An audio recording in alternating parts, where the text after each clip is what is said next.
श्री शिवाय नमस्तुभ्यम दोस्तों, हर हर महादेव। सावन के पहले आने वाला महीना आषाढ़ का माह शुरू हो चुका है। ये तो आप सभी लोग जानते ही हैं। और आषाढ़ माह में किया जाने वाला पंडित प्रदीप मिश्रा गुरु जी के बताए हुए 2 विशेष उपाय के बारे में हम आप सभी को बताने वाले हैं, जिस उपाय को आप आषाढ़ माह के किसी भी सोमवार को करके अधिक से अधिक लाभ प्राप्त कर सकते हैं दोस्तों, और अपने जीवन की समस्याओं को भी दूर कर सकते हैं।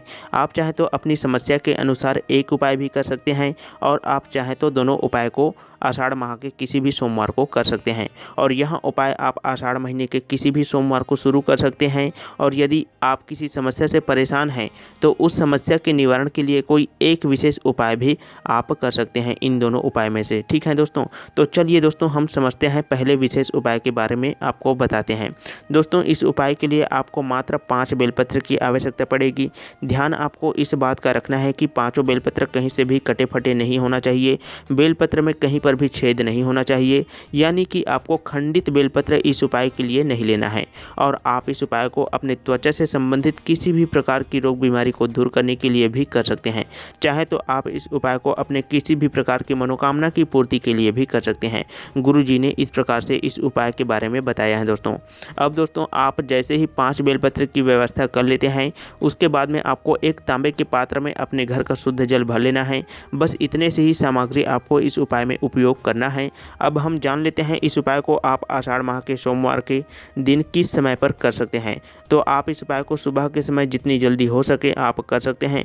बाकी अगर आप किसी कारणवश लेट हो जाते हैं दोस्तों, तो आप सुबह के समय इस उपाय को 10, 11, 12 बजे तक भी करते हैं, तब भी आपको उपाय का लाभ जरूर मिलता है। बात करते हैं इस उपाय को कौन से व्यक्ति कर सकते हैं। तो इस उपाय को यदि आप दांत खाज खुजली से संबंधित या त्वचा रोग से संबंधित किसी भी प्रकार की बीमारी के लिए कर रहे हैं, तो जिस व्यक्ति को त्वचा रोग हो गया है वह व्यक्ति इस उपाय को कर सकते हैं दोस्तों। बाकी अगर आप अपने किसी विशेष मनोकामना की पूर्ति के लिए यह उपाय कर रहे हैं, तो वह घर की बड़ी माता बहन में से कोई एक माता बहन इस उपाय को करेगा तो और भी ज़्यादा लाभकारी होगा दोस्तों। क्योंकि घर की जो माता बहन होती हैं वह घर की लक्ष्मी होती हैं, और घर की लक्ष्मी कोई भी उपाय को करती है तो उपाय का फल बहुत ही बड़ा होकर और जल्दी से उपाय का परिणाम मिलता है। अब दोस्तों, हमने आपको इस उपाय को कब करना है, किस समय करना है और कौन से व्यक्ति इस उपाय को कर सकते हैं उसके बारे में बता दिया है। अब इस उपाय को आप घर पर कर सकते हैं या शिव मंदिर में कर सकते हैं, तो उसके बारे में हम आपको बता दें कि इस उपाय को आपको अपने घर पर बिल्कुल भी नहीं करना है। इस उपाय को आपको अपने आसपास के किसी भी शिव मंदिर में जाकर के ही करना होगा। और उपाय को करते समय आपको शुद्धता का विशेष रूप से ध्यान रखना है।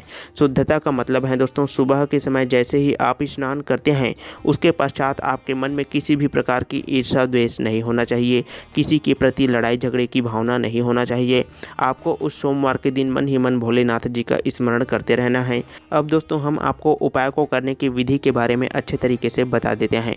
आपको अपने 5 बेलपत्र, 1 लोटा जल और एक खाली पात्र को लेकर अपने आसपास के भोलेनाथ जी के मंदिर में चले जाना है।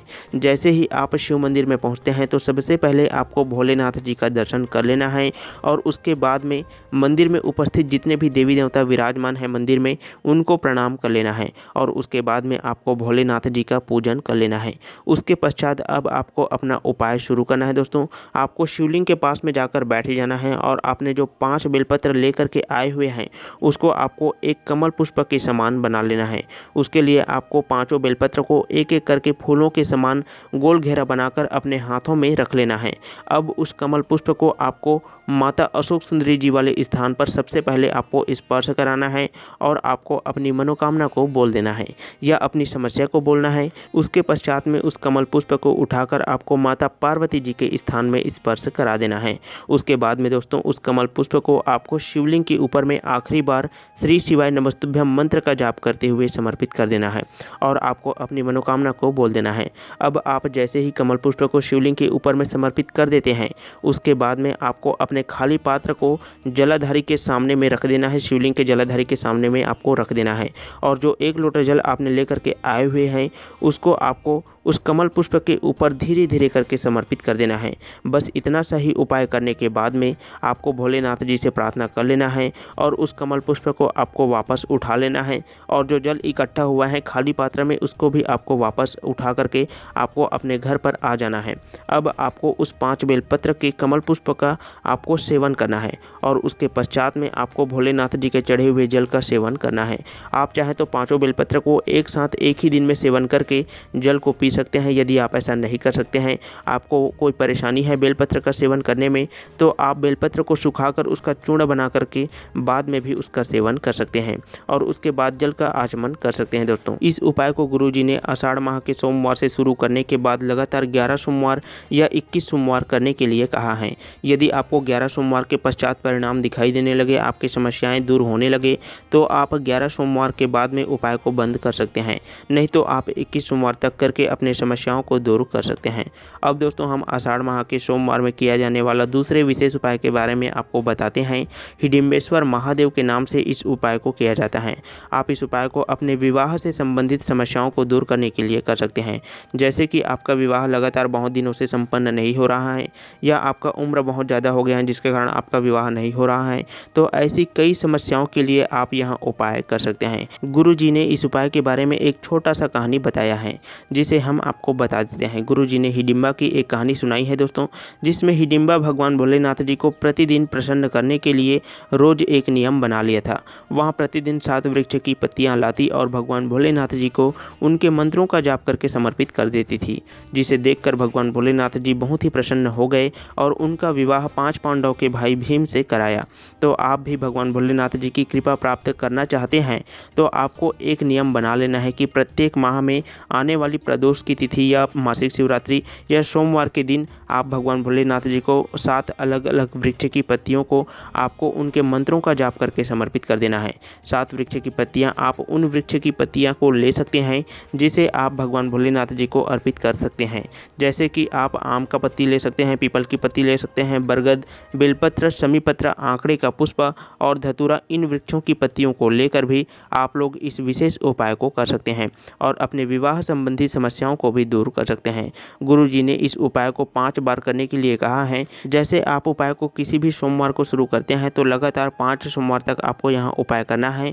इस उपाय को करने के बाद में भोलेनाथ जी की असीम कृपा आपको प्राप्त होगी और आपका विवाह बहुत ही जल्दी संपन्न हो जाएगा। यहाँ बहुत ही सरल सा उपाय है। मात्र 7 वृक्ष की पत्तियाँ आपको आषाढ़ माह के सोमवार में शिवलिंग के ऊपर में समर्पित करना शुरू कर देना है। इस उपाय के अंतर्गत गुरुजी ने जल चढ़ाने की बात नहीं बताई है दोस्तों, लेकिन आप चाहें तो जल चढ़ा सकते हैं क्योंकि सोमवार के दिन जल चढ़ाने का महत्व बहुत ही बड़ा होता है। सोमवार के दिन भगवान भोलेनाथ जी को जल अर्पित करने से माता लक्ष्मी की भी कृपा आपको प्राप्त होने लगती है। धन धान्य की कमी आपके जीवन से दूर हो जाती है।